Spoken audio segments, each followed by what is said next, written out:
My name is Kamryn, and I am a person in long-term recovery. What that means for me is that I haven't used a substance or engaged in self-harm since December 7th of 2015. I grew up in a very broken home. It was full of addiction and abuse and trauma and domestic violence, and my mom struggled with her own addiction. There were a lot of times that we, went without food or power, or it was a struggle for her. As soon as I turned 13, I started using and self-harm. That's when it all started for me. I spent 10 years, almost 11 years in my own addiction, where I continued to endure trauma, physical abuse, emotional abuse, sexual trauma. It comes with it. I got pregnant with my daughter when I was 19.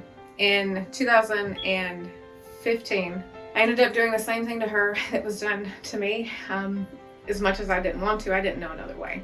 I convinced myself I was a good mom because I had a roof over my head, but I was putting her through the same trauma and abuse that I went through. In July of 2015, I lost custody of her. And that was a pivotal moment for me. It was probably the hardest thing in my life, but it saved my life. After I lost her, I spent about 6 months still out there. But in December, I decided I needed to do something different.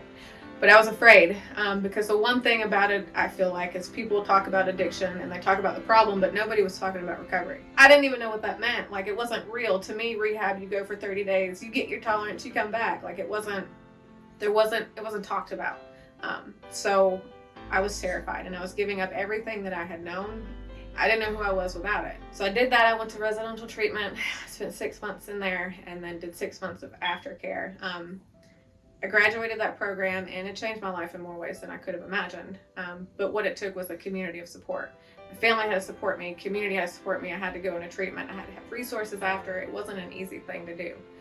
But I fought every single day for my life and for her life. Today, this year, I'll actually have 8 years. Any advice I'd give to my younger self, it would just be, honestly, to say it's okay.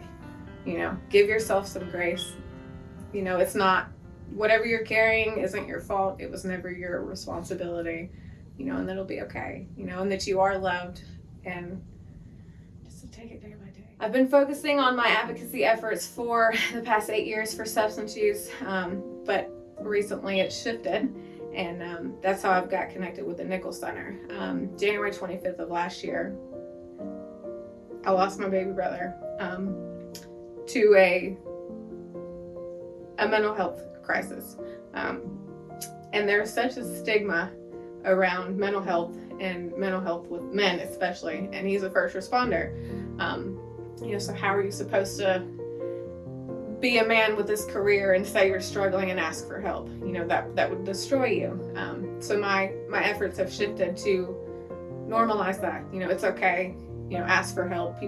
Everybody needs help. Like, we're all going through things. The work that I get to do today with the Nichols Center is just that. Like, I've been able to be involved in these suicide intervention trainings with the first responders to shatter the stigma. All we gotta do is talk about it. People don't need to continue to die. And I think that's the biggest piece of it, is just breaking that barrier in the ice of saying it's okay. I see you, you're not alone. It's okay to ask for help.